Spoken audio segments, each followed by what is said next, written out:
We'll call to order the meeting of the Montgomery County Commissioners. This is the 19th day of June. It is 6 o'clock. I want to say welcome to everyone here. We certainly appreciate all of you being here. Thank you for attending. The first thing on our agenda is approval of the agenda. Do we have an approval of our agenda? Move to approve the agenda. And I'm a little off the agenda. I apologize for that. But we do have a motion to approve the agenda. Do we have a second? Second. Second from Commissioner Wooten. Thank you, sir. Any discussion? All in favor say aye. Aye. Aye. Any opposed? Thank you. And we have Pastor Gene Thomas, and this is from Center Baptist Church. Am I right about that? Yes. We would sure like for you to come up here and pray us into this meeting. You come right on up to the podium, sir. My gut feeling tells me that you have to stand before a crowd and that don't bother you at all.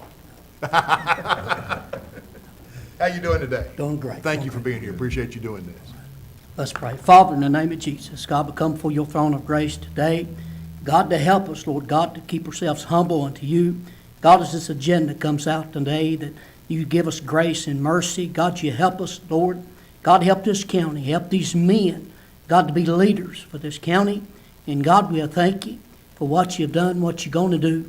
Give us strength. In Jesus' name we do pray. Amen. Amen. Pastor Gene, thank you so much for being here. Next thing on our agenda is the Pledge of Allegiance. Mr. Manager. If you are able, please rise and join us in reciting our Pledge of Allegiance. I pledge allegiance to the flag of the United States of America and to the republic for which it stands, one nation, under God, indivisible, with liberty and justice for all.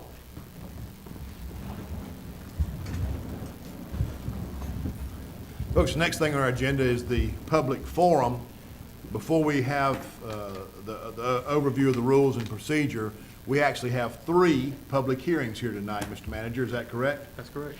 And if you are here to speak at either one of those 3 public hearings, we're going to request that you hold coming up in the public forum till we get to the public hearings, and you'll have the same opportunity to speak there. It's a better time. The public forum is for any other issues the public may want to address the commissioners about. I do not have anybody who has signed up, but anybody here want to speak at the general public forum tonight? If not, we will not go over the overview of the rules and procedures at this point. Next thing on our agenda is the consent agenda. Do we have a motion to approve? So moved. Motion from Commissioner Copeland, thank you. Do we have a second? Second. Second from Commissioner Matheny, thank you, Commissioner. Are there any discussion? Not all in favor say aye. Aye. Any opposed? All right, we have 3 public hearings tonight, and we're going to take these in order that you have on the agenda, that you have on your agenda if you picked on up at the door. The first one has to do with the Baden Lake Fire Department. Mr. Woodard, I'll let you conduct it from here, please, sir. Chairman, thank you. I will ask first for the board to convene as the Baden Lake Fire Commission in order to hold this public hearing. Thank you, sir. The Board of Commissioners will recess this general session and will convene as the Board of the Baden Lake Fire District. Is that correct, Mr. Woodard? You're correct. And that public hearing and that meeting is now open. The purpose of this meeting is to hear public comment on the fire tax rate for the Baden Lake Fire Department. The Baden Lake fire tax is currently 5 1/2 cents per $100 of value. The expected yield from that rate for next year would be $428,000. This represents an increase of approximately $1,000 from the current year collection. In addition, the department receives $40,000 from Davison County as part of their district encompasses Davison, about $20,000 in annual fundraising, and about $20,000 from the county 2-cent fire fund. The Baden Lake Fire Department is very fortunate from a review of their financial statements, which are available online in your agenda packets, to be a fully capitalized department. Their operating expense is approximately $240,000, and their annual book depreciation is about $190,000, and that's the money that needs to be set aside each year to replace aging equipment and infrastructure moving forward. Looking at their financial statements, they do realize an excess of cash over expenditures and depreciation of approximately $50,000. From that standpoint, the fully capitalized fire tax rate could be adjusted downward from the 5.5 cent to somewhere between 4.75 to 5 cent per $100 of value to meet the needs of the department. With that said, the department is very well managed. Instead of booking revenue earmarked for capital replacement or using excess cash for unbudgeted items, the department has kind of adopted a pay-as-you-go model for their truck and equipment. This reduces the amount of interest paid. For example, in 2016, the department borrowed $360,000 for capital equipment, and I believe that was going to term out in 2023. But utilizing their capital funds on hand, they've been able to aggressively pay down that debt schedule. And for all practical purposes, the department is debt-free and is in very good financial standing. From an accounting standpoint, in the future, they should be able to replace their capital equipment on the depreciation schedule and still realize an excess of funds. The depreciation schedule they utilize is on an original cost model. So what their accountant is booking is what it cost when they bought it. It could be argued that the excess funds are going to be needed to account for inflation or price escalation. Obviously, fire trucks are not planned to get cheaper in the future. On the other hand, their revenue model does not account for the sale of depreciated equipment, which could in some degree offset inflation. The department, however, has addressed a future need for which the cash is needed. And they're looking to transition to a salaried department. Currently, professional firefighters are utilized on a part-time basis at Baden Lake, and approximately $54,000 of their operating expense is devoted to salaries. The department has provided a model which they are looking to transition to over a 10-year period to move to 9 full-time paid staff to provide 24-hour coverage in the Baden Lake District. This expense would equal $550,000 a year for that number of full-time firefighters. Based on their current collection, that model in the future would need a tax rate of over 11 cents per $100 of value to meet the operating expense, the capital replacement expense, and now the salaries for full-time. Again, the department has used their funds very wisely. Chief Pierce is here. I think he has needs to be thanked for that. They have reduced their debt. They're in good financial standing. So as far as a recommendation for the fire tax, I recommend a continuation of the current tax rate of 5.5 cents. But I do think there is a larger issue looming that will need to be addressed by this board working with the fire departments in the future. And that need is for the development of a formula for setting tax district rates, a methodology for addressing future needs. For example, if you have to go from a volunteer basis to a paid basis, that obviously is going to take more money, and so methodology has to be addressed for that. We also probably need to re-examine the county 2-cent fund and how that's distributed and how the standalone departments that don't have districts are struggling in some of their needs. While fire departments are nonprofits and operated by a dedicated group of volunteers, and the people of Montgomery County should certainly be grateful for the services provided by these volunteers, the Board of Commissioners has a responsibility to all residents to ensure fiscal responsibility, to moderate a balance between additional expense and additional services against the return on investment for those additional dollars, and to moderate to the best of the board's ability the imbalance between services in prosperous areas like Baden Lake and those in less affluent areas. Without going into great detail here, I mentioned the recommendation is to keep the tax rate the same. That recommendation is that continuation while staff and the county and the fire departments work together on a model for all existing districts. We do have another fire department that wants to form a new district, and they've gone out and had the petition signed. We need to work on a model for the districts that exist and any new districts, possibly to require them to undergo a full audit, which will require a full capital listing. Currently, the districts are doing a compilation report instead of a full audit. I think it's the county's responsibility to pay for this expense, and I think the county should use its auditor of record to do these audits for the departments. The audit firm then would be the one to recommend the tax rate to the Board of Commissioners in order to continue operations as is. In essence, each department would be fully capitalized, so there will be no future needs to have to be addressed by the taxpayers, but the departments would be funded as a status quo entity. Any new request to provide additional services, additional equipment as opposed to replacement, or the movement to salaried personnel would have to be vetted through all 10 departments to evaluate the ripple effect of such actions on the overall platform of fire service in the county. I think that's a concern of the board, is that if one department moves to salary people, how is that going to have a ripple effect of the volunteers in the other departments? And so I think it needs to be addressed on a county-wide basis and not just in a vacuum for each individual department. Based on that, I think the recommendation should also be that the Board of Commissioners, as they do for Baden Lake, be the sitting fire commission for each district. Currently, Lake Tillery has a separate board, which makes a recommendation to this board, and for continuity, I think in the future, the Board of Commissioners should be the sitting board for all districts. Again, this is a measure to ensure that fire service as a whole in the county is evaluated and decisions are being made for the whole and not individually.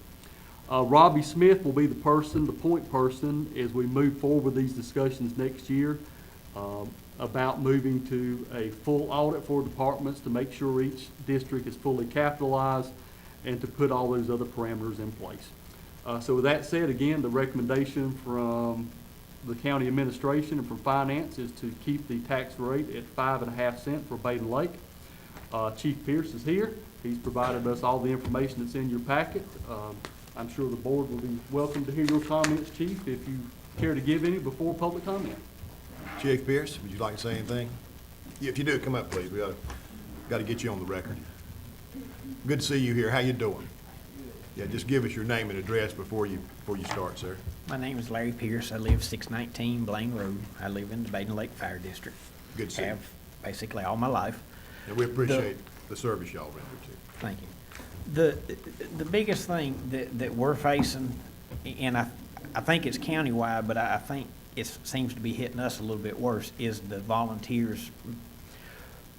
Our problem is during the day, especially during the day, we really struggle to have enough volunteers to run calls. As y'all are aware, I'm sure, the lake communities, ours, Tillery's, I think a lot of them are like retirement kind of aged people. And we have that group of people that comes and volunteers, but we don't, at Baden Lake, we don't have that group of young people that a lot of the towns have to draw from. And that's our big disadvantage. We don't, there's not that many jobs. People are having to travel more and more to work, including myself. And 10, 15 years ago, it wasn't that way.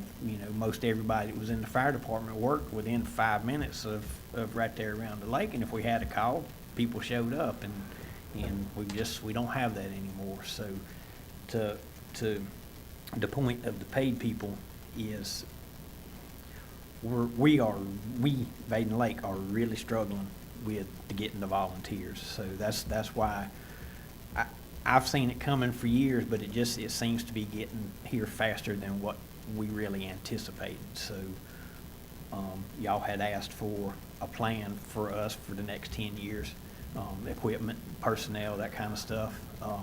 So that's what we tried to address in that 10-year plan.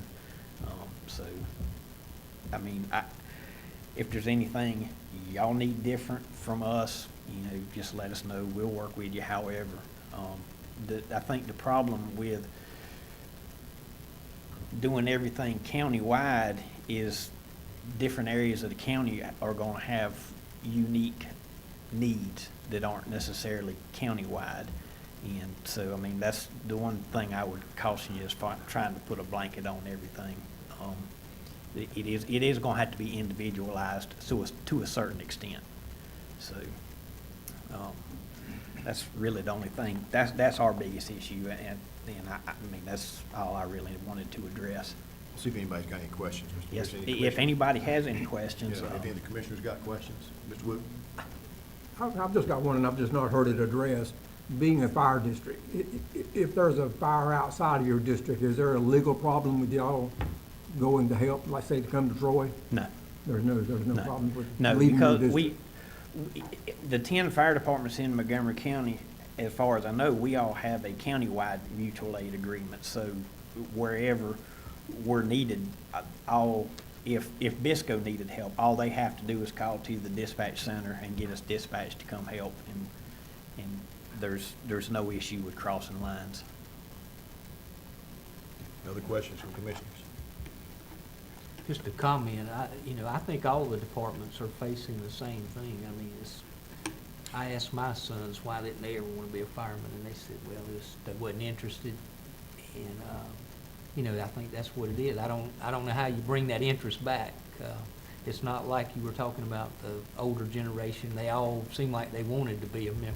Well, I mean, a lot of like when I was growing up, I'm not old, I don't think, by no stretch of the imagination, but it was, we had, I think what the older generation had, for lack of a better term, that the newer generation don't, is the sense of neighbor helping neighbor in the community. I think that's what we've lost a lot of. Yeah, and various time constraints too. I know that Mike and I serve on the same department together, and both of us had to stand in line and wait for a slot to open up before we could get there. I mean, that's how many, I waited over a year. I don't know how long Mike waited. They might have thought a little more of him than they did me at the time. But we understand, and it's not just fire services. Most volunteer services are struggling. Right. For people raising their hand. It's not just here, it's everywhere.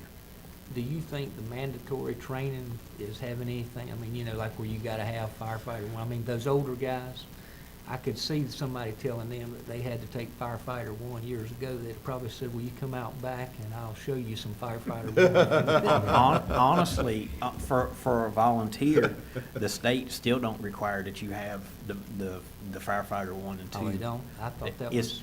It's up to the chief's discretion to say whether you have met that you're able to go into a burning house or whatever. Me personally, I like to have the state, I don't want that liability, so Right. I prefer the state, you go to take the classes. And it is, it's a lot of hours to get all the classes, and most of the time you gotta travel to get to classes, and it's time consuming. I saw a picture over at Bisco, and that's what I was talking about. Some of the old firemen there, they had like a doctor's jacket on for a fire coat. It's changed. Of course, you gotta test the pump, you gotta test your lines, there's a lot people don't know goes into being I mean, involved. we had Mr. Matheny there for right many years, and it's, I mean, even since he's got out, I mean, it's changed a lot. Good deal. Any other questions for Mr. Pierce? Thank you, sir. Anyone else like to speak? In this public hearing, we've got 2 more coming up, and this one has to do with the, we're in the board of the Baden Lake Fire District right now. Sorry about that. Thank you, Mr. McDavid. Know where he stays all the time. Anyone else? If not, we need action on the budget. Yeah, you need a motion to to make a recommendation to the Board of Commissioners for the tax rate for Baden Lake Fire Department. Have that motion. I'll move to make a recommendation that the tax rate for Baden Lake Fire District be 5.5 cents per $100 assessed valuation. Got a motion from Commissioner Matheny. Do we have a second? I'll second. Second from Commissioner Crisco. Thank you. Any discussion? Not all in favor, say aye. Aye. Any opposed? Mr. Woodard, any additional business for the Baden Lake Fire District? No, sir. If not, then we're going to adjourn this meeting, because we don't have to go back into session. Is that right, Mr. Woodard? Adjourn this meeting, and now we will reconvene the meeting of the Montgomery County Commissioners, and we need to take up this topic, this action right now, I'm sure. Is that right? Yeah, it'll be included in the motion to adopt the 2019 budget All right, with those good tax deal. rates. All right, so we'll hold that to the 2019 budget. Yeah, which is That- this second public That's the hearing. public hearing we're having right now. Mr. Woodard? This public hearing is for the adoption of the FY19 county budget. This is the second public hearing for this budget. The last one was conducted last month. I will once again direct residents to the budget on the county website and the county manager's message for specific details and information about the major components, expenditures, and revenues in that budget. I would like to touch on an additional topic not directly covered in the budget message prior to the public comment period. I think this issue is a step in the right direction for the county. It's the county's movement towards better partnerships with municipalities in an effort to encourage collaboration. If you look at the budget, you will notice that there's recreational funds, a little over $90,000. Those funds in the past were allocated to a grade school age day camp that was operated by the county. While the camp was well attended, the Board of Commissioners desired a better return on investment. Also, the board recognized an alarming trend, the depopulation of our towns and their fiscal inability to maintain, not to mention enhance, the parks and recreational areas of the towns. In the end, the decision was made to encourage the mayors, their councils, and their town staff to work together to develop a long-range plan for recreational funds, and that the county would turn these funds over to them to let them direct the course of recreation. Last year, the board gave a $10,000 allocation to each of the towns to promote that process. The mayors have continued to meet and work on this model. I've put in front of you some letters received. I still don't think we're there yet as far as getting that holistic plan in place. Last year's expenditures, I guess it's still this year. The $10,000 we gave to each town, the Peabody Park shelter, that was constructed with those dollars. Tree removal and re-roofing at Star Park, park repairs in Mount Gilead, and playground equipment in Bisco, as you'll read. As far as a long-range plan, again, there's still some discussions to be made. The funds are in the budget, but before we release any of those funds, I still will work with the town staff and their officials to get that holistic plan in place. So we won't be releasing any money yet, as we still try to map out that sustainable and meaningful rec vision.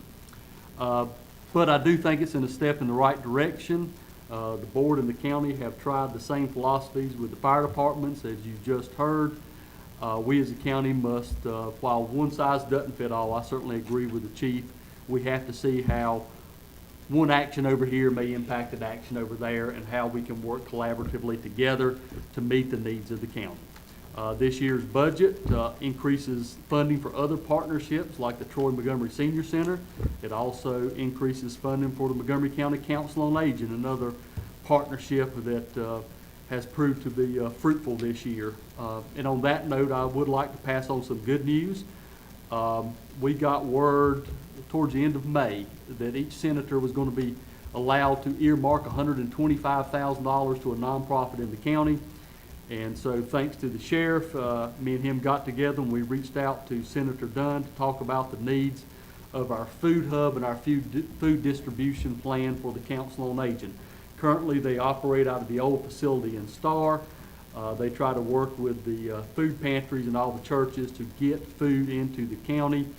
The senator believed in that, and so she has earmarked her $125,000 to the Montgomery County Council on Aging for the purchase of a new facility as a food hub. I've tried to sweeten the pot a little bit and told her that I felt certain that the county would match that funding so we could get us a food hub here in Montgomery County, and again, coordinate all those activities to get the people fed.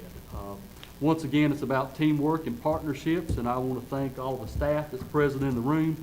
I think they've exhibited that same style of teamwork, working together to get us a budget that's at the same tax rate and to meet the needs of the county. Any comments or questions from commissioners for the public hearing, before I have the public? Yeah, I do see that one, the town of Troy, with 49,000 is, I thought last year was gonna be our last hurrah for them on that part. It is. The county was not going to fund the golf course anymore. We wanted the towns, as the ones that did the parks and the recreation, to come up with the master plan as to what their priorities are. And so far to date, the 5 towns feel that Denson's Creek is a recreational priority for the county.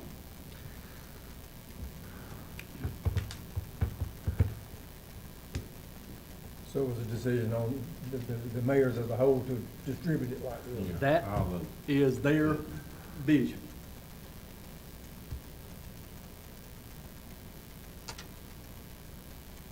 Good question. Other questions? I won't say no comment. I have one, but I won't say it.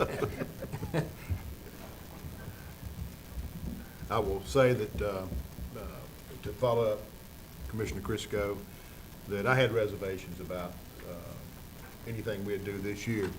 The mayors had a representative come to see us and let us know that that was the decision of all the towns. So my view was that we allot those funds to the towns as a unit, and they can decide what is best for their recreational needs. And that's, the county's decision is to allot X amount of dollars for recreation, and the towns decide how they want to divide that up. Am I right, Mr. Woodard? Yes, and, you know, this is an annual appropriation. This board is the ultimate judge, kind of like with the fire departments. I mean, this board sets the tax rates. This board listens to the needs, and they make the decision, is it in the best interest of the people? One of the stipulations when we met with the mayors, and the mayors requested to meet, why is the county not helping us? We have all these needs, and everybody that lives outside the town comes to our parks, and we have to maintain that, and we have to do this, and we have to do that. When are you gonna help us? And so the answer was, you know, we will help you. We will let you get together, but frankly, there's not enough dollars to meet every need. You're gonna have to prioritize. You're gonna have to look at what is unique about each town. Again, as Chief Pierce said, you know, every fire department's unique, every town's unique. Get together, share your resources, decide, you know, where the ball fields need to be, where the amphitheaters need to be, where the golf course needs to be, or whatever you wanna do. But try to work together collaboratively. And try to foster those same partnerships we're trying to do, instead of just letting every entity do their thing, because there's not enough resources. And so this board can decide next year, or even this year, that, you know, that's not in the best interest of the people. We need to pull that money back in-house, and we need to start that camp back in Star for, you know, 6 to 10-year-olds. We need to decide to build a gymnasium here in Troy. We need to, you know, whatever. I mean, it's this board's decision as to how to spend those funds. The only earmark in that landfill lease agreement is it's for recreation. Recreation's a broad term, you know, bowling, skeet shooting, you know, whatever. I guess card play is recreation. Other questions or comments? Thank you,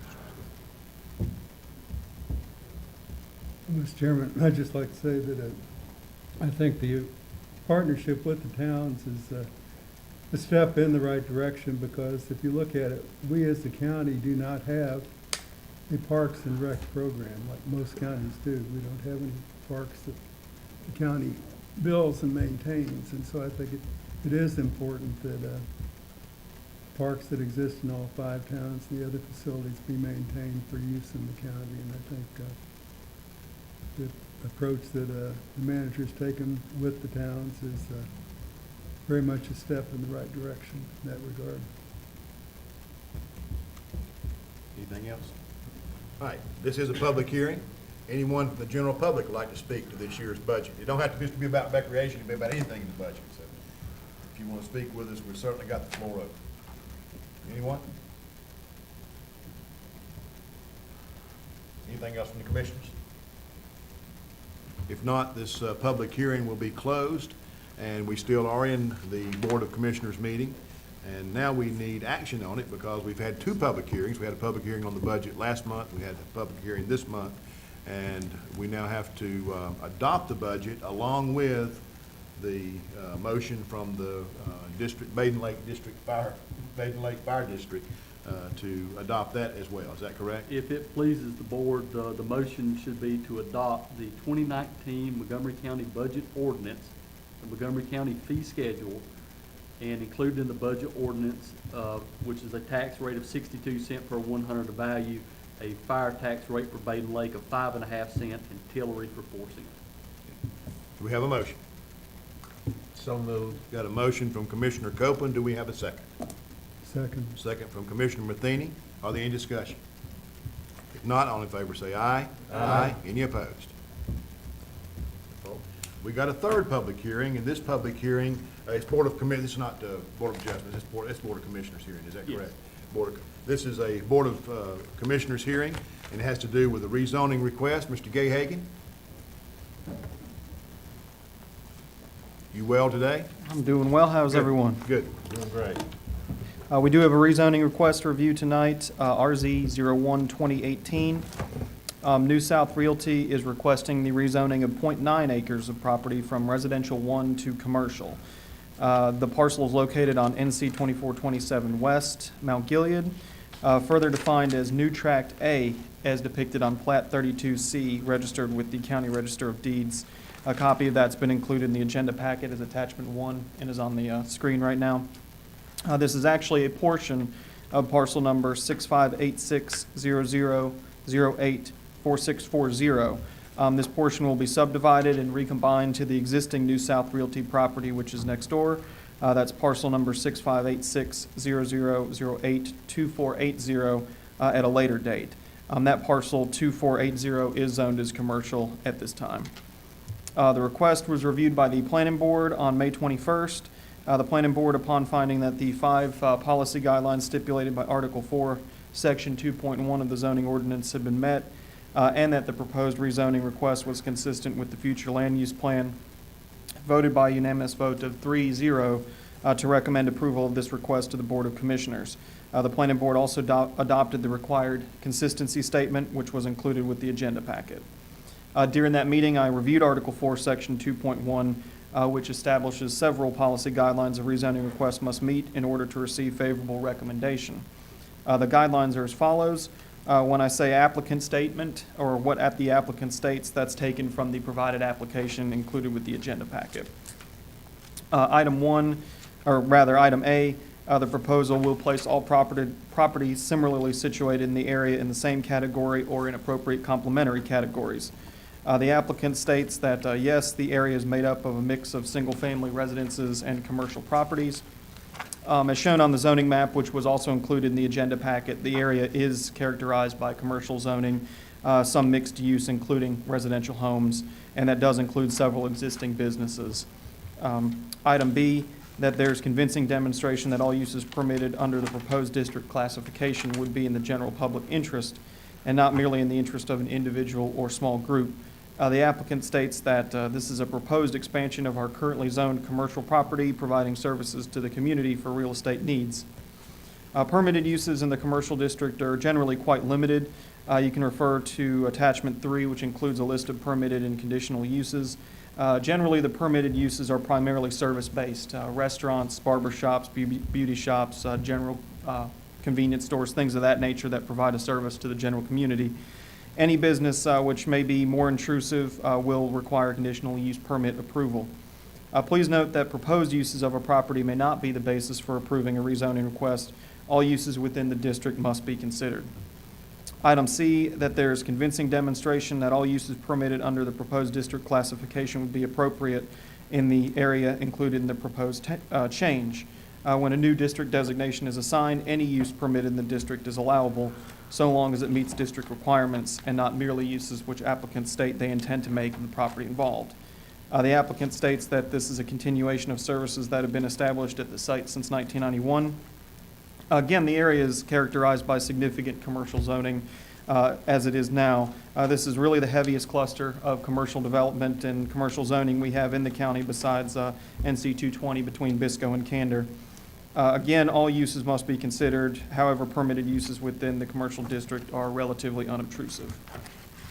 Item D, that there's convincing demonstration that the character of the neighborhood will not be materially and adversely affected by any use permitted in the proposed change. The applicant states that this is an expansion of an established business that will continue to have the same high standards while performing real estate sales for the community. The immediate area is already characterized by mixed-use commercial and residential development. And item E, the proposed change is in accord with any land use plan and sound planning principles. The applicant states yes. The future land use plan clearly supports additional commercial development in this area of the county, as mentioned above and found in the land use plan and on the future land use map. Attachment 2, included with the agenda packet, is a copy of the future land use map and details several relevant policies found in the plan, including 5.1, 5.5, 7.2, 7.3, and 7.6. Essentially, those are going through economic development and commercial goals set by the future land use plan. Please note that any motion on this item will require inclusion of the appropriate consistency statement that's been included with the agenda packet. Staff's prepared to answer any questions the board may have, and the applicant is in attendance tonight as well. Any questions from the board? Mr. Gayhagan? Andrew, the highway widening is an impetus here. Correct, yes. As you can see on the map there, it's hard to point out, but the highway widening is essentially the cause for this. It's going to take a significant portion of the existing property, so the existing building is really going to have to be moved. And when I stated earlier that there are several existing businesses at this time, unfortunately, they probably won't be existing when that widening finishes out, but the commercial zoning of those properties will still exist wherever the right-of-way stops at, so. Any questions for Mr. Gayhagan from the board? If not, thank you. Ms. Cat McCray, Mr. Coben Thompson are here from New South Realty, and certainly we'll let you address the board if you want to. If not, we'll have the public hearing and go on. This is certainly up to you. You good? All right, good deal. Anyone from the public like to speak to the board about this rezoning request? Anyone? If not, then it's the pleasure of the board to approve. I make a motion, we approve it. Got a motion from Commissioner Crisco that we approve this. Do we have a second? Second from Commissioner Wooten. Needs to include the required consistency statement. Sure. Yeah, if you'll, we're gonna I'll still pull make that motion, pull that second. If you'll, make that for us, Mr. Woodard. Yeah, Andrew, I don't think we need to go back and read through the conditions. We can just say that the consistency statement has been met, and the board has found that the applicant did meet all the All requirements five. as stated. Okay. Do we have a motion to that effect? I'll make that And they motion. that met all five Glad we don't conditions. have to read all of them. There you go. All right, we have a motion now, we have a second. Thank you. Any discussion? Thank you, Mr. McNeil. All in favor, say aye. Aye. Any opposed? Thank you. And we have a couple other action items, Mr. Woodard. Yes, sir, we do. We have two action items just requiring the board's approval. It is time to start the 2020 tax revaluation process. That tax revaluation will be effective January 1st, 2020, but it is about an 18-month process that'll start with the market analysis and the schedule of values to be applied to the properties in the county. And then next year, 2019, is when we'll evaluate sales to see if that schedule holds true. We did an RFQ to the appraisal services, providing appraisal-type services for revals in the state of North Carolina. We got 2 respondents from that. The recommendation from the tax office is to use Pearson's Appraisal, who's a leader in the industry. We actually want to do a separate contract for the dams on the lake. We have used RS&M appraisals in the past, and I've had a very good relationship with them. So we want to do a kind of a dual contract here, one with Pearson for general appraisal. You'll see their fee schedule attached, and the other for RSM to do the public utilities on the lake.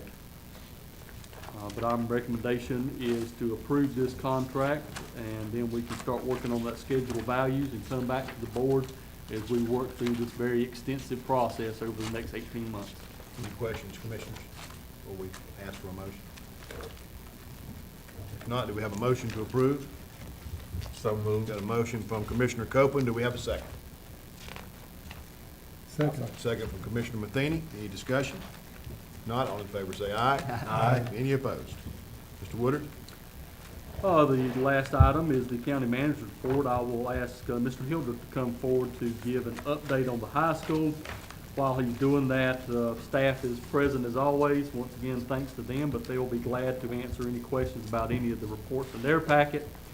Before Mr. Hilder starts, I do want to make the board aware of a meeting that we had with the Montgomery County Schools and Morrisburg Architects. The request from Montgomery County Schools was to move budget in our construction of the new high school.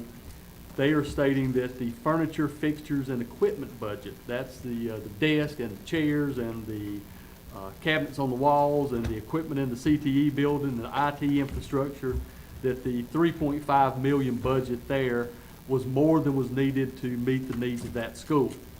The request was to move the excess funds from that budget to the field house budget. The board remembers that when we funded and signed the contract for the new high school, that we just gave a $1 million allocation for the field house. The bids for that were roughly 1.5 million to construct.